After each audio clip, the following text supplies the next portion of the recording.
దేవుని పరిశుద్ధ నామమునకు మహిమ కలుగునుగాక.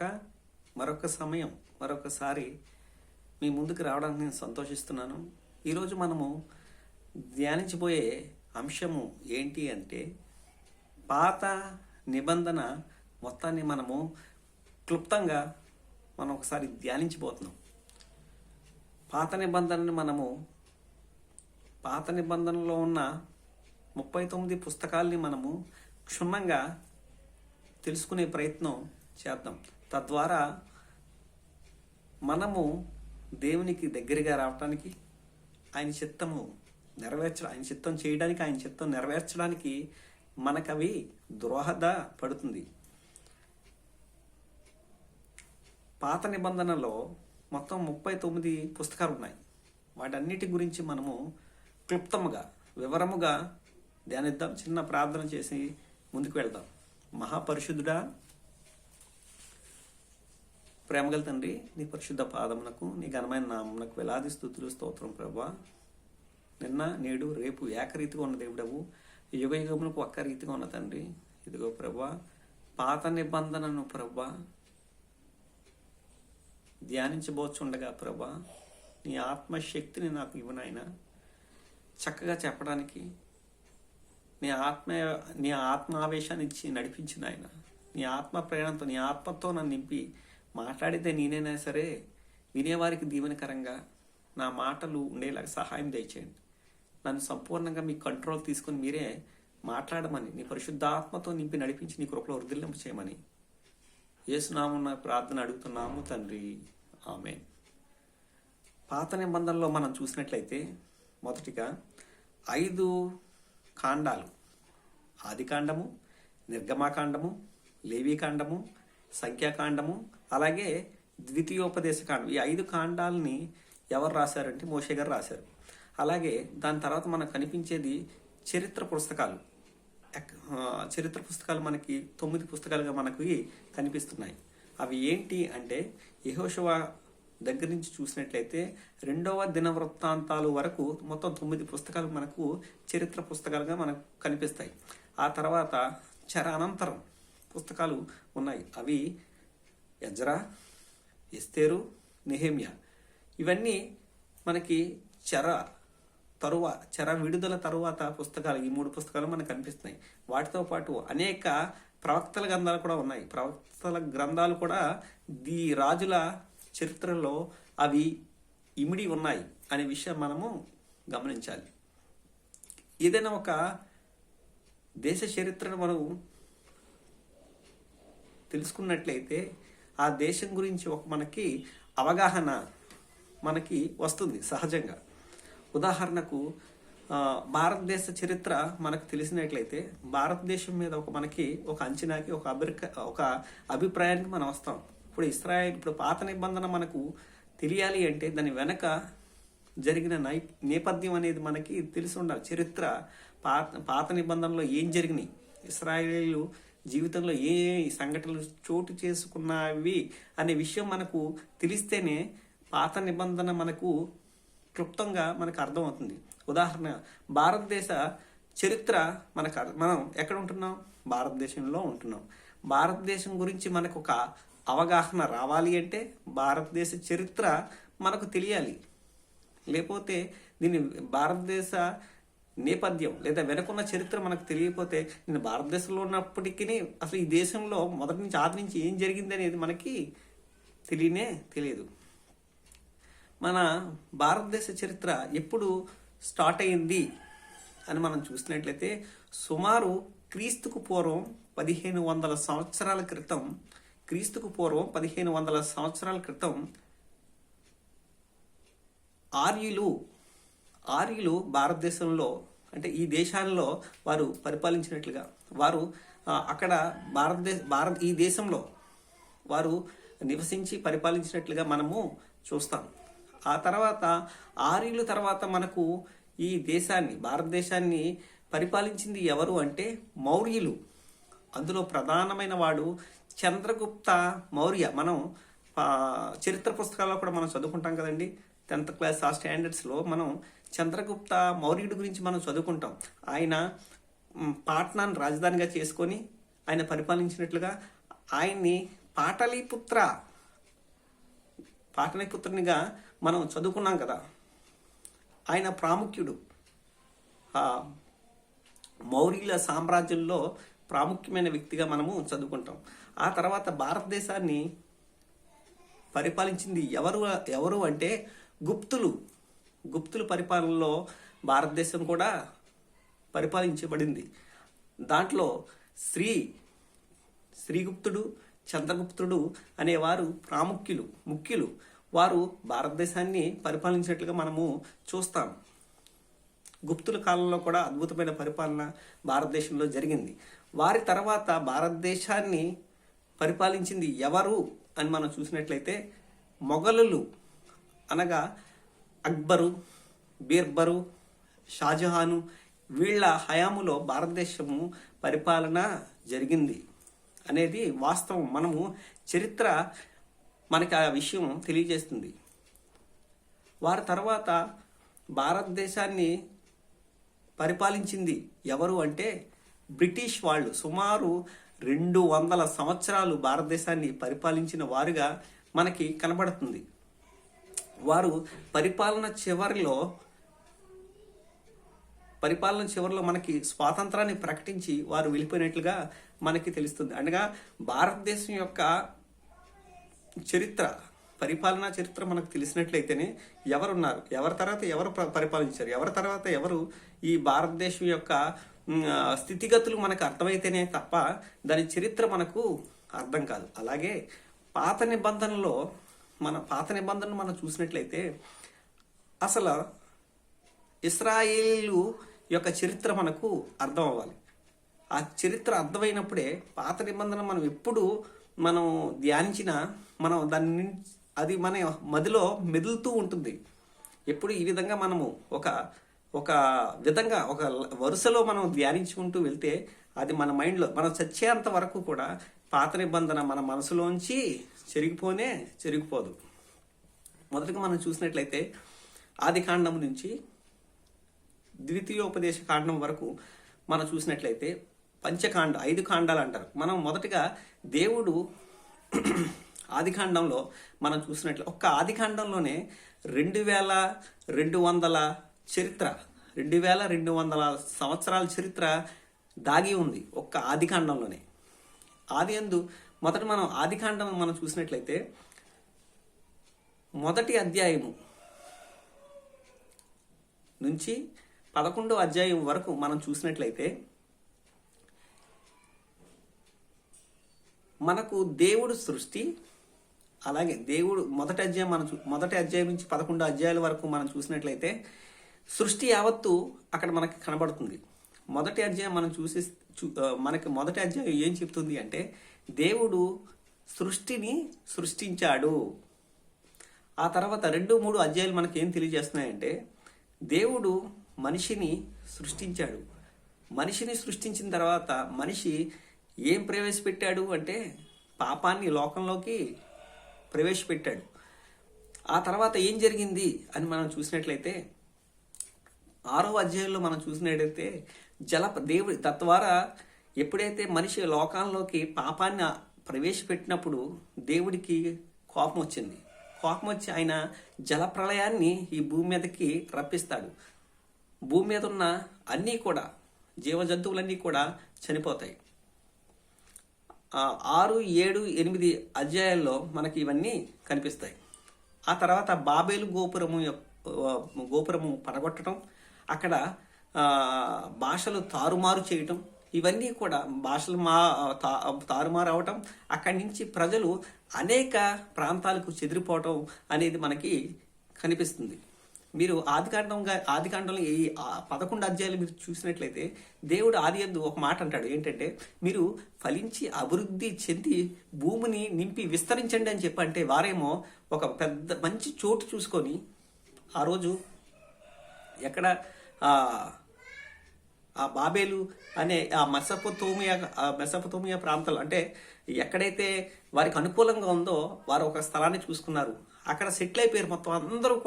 మొత్తం జనాభా అంతా కూడా అక్కడ సెటిల్ అయిపోయి అక్కడే ఉండి తిష్ట వేసుకుని కూర్చున్న సమయంలో దేవుడు వారిని చెల్లా చెదురు చేసేసాడు. కారణం ఏంటంటే వారు ఫలించాలి, వారు భూమిని నిండించాలి అనేది ప్రభు అయిన దేవుని యొక్క కోరిక, యెహోవా యొక్క కోరిక ఏంటి? మీరు సర్వలోకమును నింపాలి, అభివృద్ధి పొందాలి, మీరు విస్తరించాలి. నీ జీవితంలో నా జీవితంలో దేవుడు ఒక్కొక్కసారి కష్టాలను, ఒకసారి మనల్ని చెదరగొట్టేస్తూ ఉంటాడు. కారణం ఏంటంటే నువ్వు అభివృద్ధి పొందాలని, నువ్వు అభివృద్ధి పదంలోకి రావాలనే ఆయన ఆ పని చేస్తాడు తప్ప నీ మీద తమ్ముడు చెల్లి నీ మీద ఆయనకి ఎటువంటి కోపం. నువ్వంటే ఆయనకి ప్రేమ, నువ్వంటే ఆయనకి ప్రేమ, నువ్వంటే ఆయనకి ఇష్టం అంతే తప్ప నీ మీద ఏది కూడా ఆయన నువ్వు భరించలేని దానికంటే, నువ్వు సహించలేని దానికంటే కూడా ఎక్కువ ఏది కూడా నీ మీదకి ఆయన అనుమతించడు. ఇది సత్యము, ఇది వాస్తవం, మీరు అర్థం చేసుకోవాలి. మనం చూసినట్లయితే ఆ జలప్రళయం అయిన తర్వాత నోవాహు ద్వారా షేము, హాము, యాపేతు ఈ ముగ్గురు కుమారుల ద్వారా మళ్ళీ లోకం, సృష్టి మళ్ళీ వ్యాప్తి చెందుతుంది. అలా వ్యాప్తి చెందుతున్న సమయంలో బాబేలు గోపురం అక్కడ గోపురం కూలగొట్టడం, అక్కడ భాషలు తారుమారు చేసేయడం, అక్కడి నుంచి అనేక చోట్లకు వారంతా కూడా చెదిరిపోయి విస్తరించినట్లుగా, దేశాలుగా మారినట్లుగా మనము అనేక జాతులుగా మానవులు ఉత్పన్నమవటం అది మనం చూస్తాం. ఇక 12వ అధ్యాయంకి వచ్చినట్లు 12వ అధ్యాయంకి వచ్చినప్పుడు మనం చూసినట్లయితే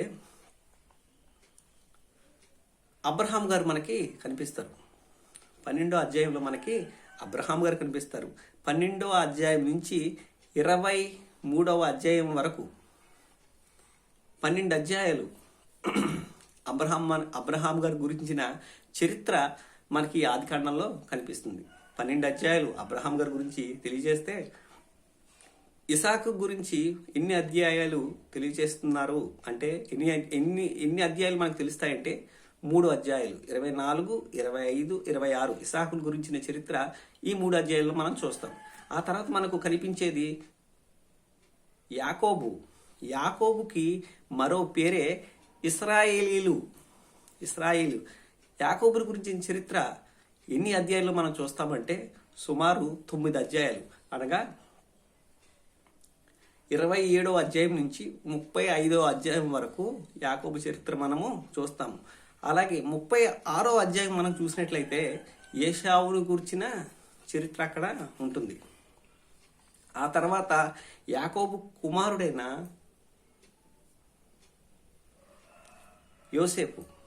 యోసేపు గురించి మనకి తర్వాత 37వ అధ్యాయం నుంచి 50వ అధ్యాయం వరకు మనకు యోసేపును గురించిన, అనగా సుమారు 14 అధ్యాయాలు యోసేపును గురించిన చరిత్ర మనకు కనబడుతుంది.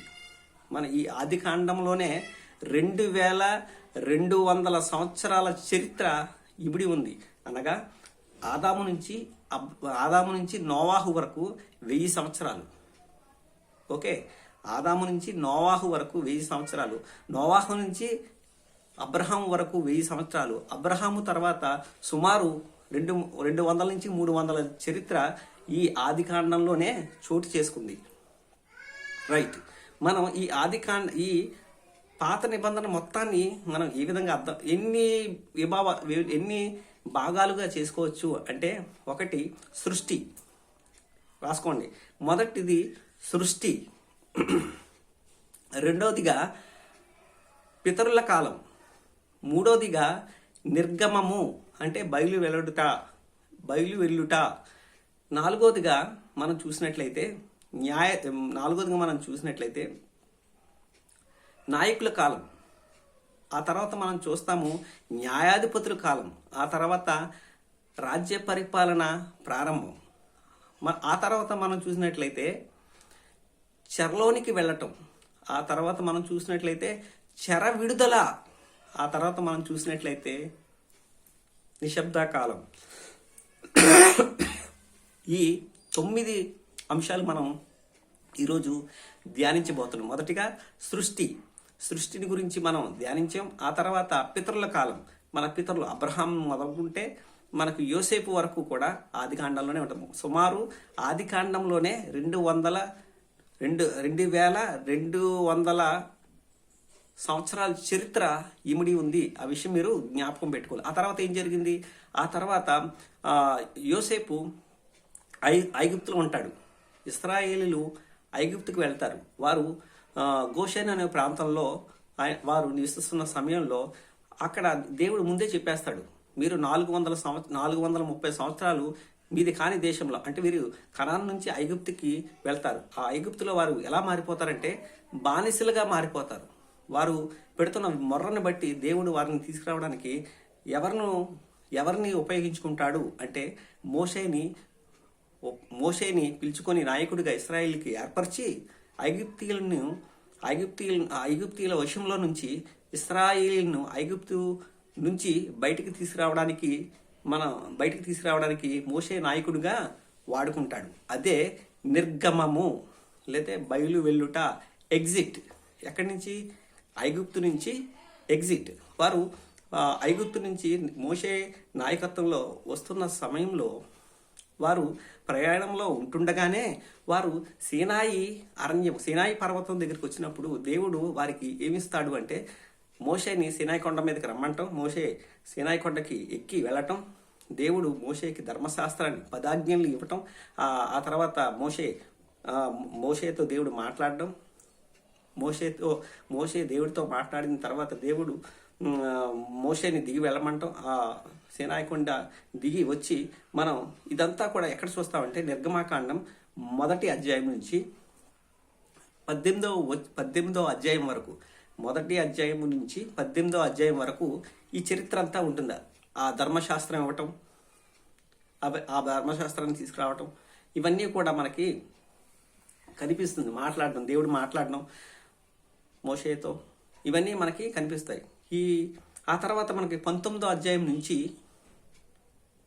40వ అధ్యాయం వరకు, ఇంచుమించు 20 అధ్యాయుల పైనే మోషే ఆ సీనాయి కొండ దిగి వచ్చి ప్రజల్ని సమకూర్చి వారికి దేవుడు ఏదైతే వారికి చెప్పమన్నాడో అవన్నీ కూడా ధర్మశాస్త్ర గ్రంథాల్లో ఉన్న నియమాలు, కట్టడలు, ఆజ్ఞలు అవన్నీ వివరించి వారికి ఇశ్రాయేలీల అనగా యాకోబు అనగా ఇశ్రాయేలీలు, ఆ రోజున్న ఇశ్రాయేలీలు కాల్బలము ఎంత అంటే యోధులు 6 లక్షల మంది. వారి కాకుండా మొత్తం ఇశ్రాయేలీలు ఎంతమంది అంటే 20 లక్షల కాల్బలం పైనే. వారందరికీ ఆ ధర్మశాస్త్రాన్ని మోషే వారందరికీ దాన్ని వివరించి చెప్పి వారికి దాన్ని అప్పగిస్తాడు. ఇది నిర్గమమును గురించిన మాటలు. ఈ నిర్గమంలో ఉండగానే వారు ఎక్కడికి వెళ్ళాలి? వారు ఐగుప్తు నుంచి కనానుకు వెళ్ళాలి. దేవుడు చెప్పాడు కదా, అబ్రహాం గారితో వాగ్దానం చేస్తాడు, నేను కనాను నీకు స్వాస్థ్యంగా ఇస్తాను, అది పాలు తేనెలు ప్రవహించే దేశము అని చెప్పి వారికి దేవుడు అబ్రహాంతో వాగ్దానం చేస్తాడు. మన దేవుడు ఎలాంటి దేవుడు అంటే ఆయన వాగ్దానం చేశాడు అంటే 100 అయినా 106 అయిపోయినా ఆయన ఆ వాగ్దానాన్ని మాత్రం నెరవేర్చి తీరుతాడు. ఏం జరిగింది? వాళ్ళు ప్రయాణంలో ఉంటుండగానే సీనాయి కొండ నుంచి మోషే దిగి వచ్చి దేవుడు చెప్పిన ఆజ్ఞలన్నీ, ధర్మశాస్త్రాన్ని వారి చేతిలో పెడతాడు. వారు ప్రయాణంలో ఉంటూ ఉండగానే వారు కాదేశు బర్నియా అనే ప్రాంతానికి వస్తారు. చాలా ప్రాముఖ్యమైన సంఘటన ఇక్కడ చోటు చేసుకుంటుంది. వారు కాదేశు బర్నియాకు వచ్చినప్పుడు ఆ ప్రాంతంలో ఒక ఇశ్రాయేలు జీవితాన్ని మార్చేసే సంఘటన అక్కడ జరిగింది. వారు కాదేశు బర్నియాకు వచ్చినప్పుడు వారు కనుచూపు మేర దూరంలో కనాను దేశం కనిపిస్తుంది. వారు ఏదైతే చేరుకోవాలని ప్రయాణమై వచ్చారు, దేవుడు ఏదైతే వాగ్దానం చేశాడో అది పొందుకోవడానికి కనుచూపు మేరలోనే వారు ఉన్నారు. ఈలోపు దేవుడు మోషేకి ఏం చెప్తాడంటే, నువ్వు ఇశ్రాయేలీల 12 మంది ఇశ్రాయేలీకి అంటే యాకోబుకి 12 మంది కుమారులు, ఆ 12 మంది కుమారులకి 12 గోత్రాలుగా మనకు తెలిసిందే కదా విషయం. ఆ 12 గోత్రాల నుంచి ముఖ్యులను 12 మందిని ఏర్పరిచి మీరు ఏదైతే స్వాధీనపరచుకోబోతున్నారో కనాను దేశానికి పంపించు వారిని. వారు అక్కడున్న పరిస్థితులు, అక్కడున్న స్థితిగతులు తెలుసుకొని, అక్కడున్న భూసారం కావచ్చు, అక్కడున్న విషయాలన్నీ కూడా తీసుకొచ్చి మీకు ఆ విషయాలు చెప్తారు. అక్కడి నుంచి వారిని పంపించు అని చెప్పి దేవుడు మోషేకి చెప్తాడు. దానికి గల కారణం ఏంటి అంటే, దేవుడు అలా ఎందుకు చెప్పించాడు అంటే వారిని ఇంకా విశ్వాసంలో బలపరచడానికి, వారిని ఇంకా విశ్వాసం, నమ్మకంలో, నిరీక్షణలో వారిని బలవంతులుగా చేయడానికి దేవుడు ఆ 12 మందిని వెళ్ళమని చెప్పినట్లుగా మనకు అక్కడ కనిపిస్తుంది. ఈ 12 మందిని కాదేశు బర్నేయ నుంచి మోషే గారు పంపిస్తారు. ఎన్ని దినాలు అంటే వీరు అక్కడికి వెళ్ళి 40 డేస్ మొత్తం ఆ ప్రాంతమంతా, ఆ కనాన్ దేశం అంతా తిరిగి సంచరించి అక్కడ ఉన్న వాటి పరిస్థితులు అన్నీ కూడా చక్కగా తెలుసుకొని వారు రావడం జరుగుతుంది. అక్కడ ఉన్న భూసారం ఎటువంటిది అంటే ఎష్కోలు అనే ప్రాంతంలో, ఎష్కోలు లోయలో వారు ఒక ద్రాక్ష గెల తెంపి దండి మీద ఇద్దరు మోసుకుని వచ్చారంటండి. అంటే ఆ భూసారం ఎటువంటిదో మనకి అర్థం చేసుకోవాలి. అంటే ఆ ఇష్కోలు లోయలో ద్రాక్ష గెల తెంపి ఇద్దరు, ఎవరైనా ద్రాక్ష గెల తుడిచితే ఒక చేతి ఇలా పట్టుకొని తినేస్తారు. కానీ అక్కడ ద్రాక్ష గెల కోసి ఇద్దరు దండి మీద మోసారంట. అంత మంచి భూసారం. ఇక్కడి నుంచి అలా వెళ్ళిన 12 మందిలో యెహోషువ, కాలేబు ఇద్దరు ఉన్నారు. ఆ యెహోషువ, కాలేబు కూడా ఈ 12 మందిలో ఉన్నారు. వారు అక్కడి నుంచి తిరిగి వస్తూ మోషే దగ్గరికి వచ్చేసారు. కాదేశు బర్రి ఎక్కడికి వెళ్ళి కనానుకు దర్శించుకొని దేవుడు చెప్పినట్లుగా మళ్ళీ కాదేశు బర్యాకి వచ్చేసారు. అప్పుడు మోషే గారు ఇశ్రాయేల్ సమాజాన్ని సమకూర్చి పబ్లిక్ మీటింగ్ పెడతాడు ఆయన.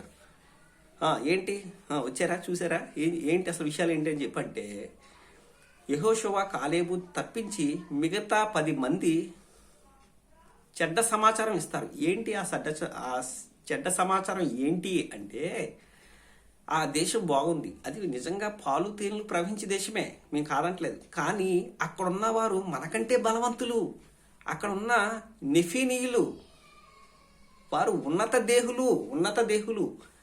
వారి దృష్టికి మేము మిడతల వలె ఉన్నాం, మా దృష్టికి మేము వారికి అలాగే కనిపించాం. వారు మహాబలవంతులు, మనం వాళ్ళతో యుద్ధం చేసి జయించలేమని చెప్పి అక్కడున్న ఇశ్రాయేలీల గుండెల్ని కరుగు చేసేసారండి. ఇశ్రాయేలీల్ని బాధ పెట్టేశారండి. వీళ్ళు ఎప్పుడైతే ఈ వీళ్ళు వారు మనకంటే బలవంతులు అని చెప్పి వారిని ఎప్పుడైతే అలా ఆ నోట్లోంచి ఆ మాట వచ్చిందో, ఇశ్రాయేల్ సర్వ సమాజం మోషే మీద, అహరోను మీద, యెహోషువ మీద, కాలేబు మీద ఇంకా సణుగుడు మొదలెట్టారండి. సణుగుడు మొదలెట్టి దేవునికి, అలాగే మోషేకి, అలాగే అహరోనుకి బాధను, భయంకరమైన కోపాన్ని పుట్టించారండి. ఆ రోజు మీరు ఐగుప్తులో మీ శక్తితో వచ్చారా? మీ బలంతో మీరు ఐగుప్తుని దాటుకుని వచ్చారా? ఐగుప్తులో 10 సూచక క్రియలు, అద్భుతాలు, ఆశ్చర్యకార్యాలు, అన్ని చోట మిడతలు పడ్డాయి. మీ గోషేన్లో పడిన మిడతలు, అన్ని చోట్ల బూడిద రాలింది.